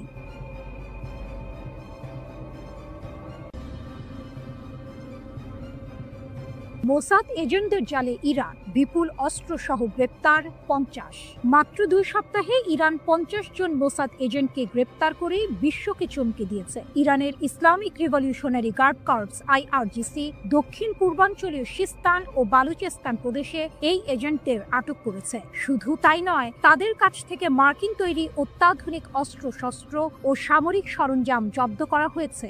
IRGC জানিয়েছে, এই এজেন্টরা ইরানের গুরুত্বপূর্ণ অবকাঠামো অবকাঠামো এবং অর্থনৈতিক কেন্দ্রগুলোতে নাশকতামূলক কর্মকাণ্ড চালানোর পরিকল্পনা করছিল। অস্ত্র পাচারের বিশাল চেষ্টা ব্যর্থ, 22,000 গুলিসহ আটক 3। এই ঘটনার পাশাপাশি ইরানের পশ্চিম লোরেস্তান প্রদেশের পুলিশ সামরিক গোলা বারুদের একটি বিশাল পাচার চক্র ভেঙে দিয়েছে। পোল-ই-দোখতার শহরে একটি অভিযানে 22,000-এরও বেশি কালাশনিকভ গুলি জব্দ করা হয়েছে এবং 3 জন সন্দেহভাজনকে গ্রেপ্তার করা হয়েছে। লোরেস্তানের পুলিশ প্রধান ব্রিগেডিয়ার জেনারেল ইয়াহিয়া এলাহি জানিয়েছেন, পুলিশ গোয়েন্দা ইউনিটগুলো একটি মহাসড়কে 2টি গাড়ির সন্দেহজনক কার্যকলাপ লক্ষ্য করে এই অভিযান শুরু করে। পাচারকারীরা পালিয়ে যাওয়ার চেষ্টা করলেও পুলিশ গুলি চালিয়ে তাদের গাড়ি নিষ্ক্রিয় করে এবং সফলভাবে তাদের আটক করে। ধারণা করা হচ্ছে এই গোলাবারুদ ইরানের পশ্চিমাঞ্চল থেকে লোড করে দেশের দক্ষিণাঞ্চলে পাচারের উদ্দেশ্যে ছিল, যা একটি বৃহত্তর অস্ত্র পাচার নেটওয়ার্কের অংশ। ইসরায়েলের ষড়যন্ত্র নসর, অভ্যন্তরীণ নিরাপত্তা জোরদার। 13 জুন ইরানে ইসরায়েলি হামলার পর থেকে ইরান তাদের অভ্যন্তরীণ নিরাপত্তা জোরদার করেছে এবং বিভিন্ন প্রদেশে গুপ্তচরদের বিরুদ্ধে কঠোর ব্যবস্থা নিচ্ছে। ইরানের বিচার বিভাগের মুখপাত্র আসগর জাহাঙ্গীর ঘোষণা করেছেন, ইসরায়েলি শত্রু ভাবাপন্ন কর্মী এবং গুপ্তচরদের একটি নেটওয়ার্কের মাধ্যমে ইরানের অভ্যন্তরীণ নিরাপত্তাকে ক্ষতিগ্রস্ত করার চেষ্টা করছিল।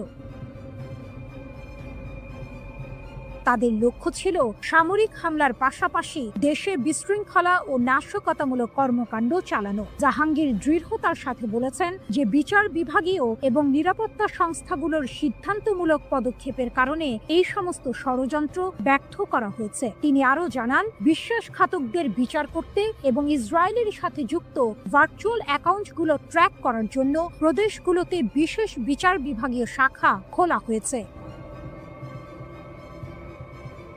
12 দিন ধরে চলা সংঘাতে শত শত যুদ্ধ বিমান, সশস্ত্র ড্রোন ও ক্ষেপণাস্ত্র ব্যবহার করে ইরানে হামলা চালিয়েছে ইসরায়েলি সেনাবাহিনী। তবে এই সংঘাতে ইসরায়েলকে সবচেয়ে বেশি সাফল্য এনে দিয়েছে অভিনব একটি কৌশল, আর তা হলো গোপনে ইরানের অভ্যন্তরে ঢুকে সেখান থেকে বিভিন্ন অভিযান পরিচালনা, স্থিরতা ও বাইরের চাপ মোকাবিলায়।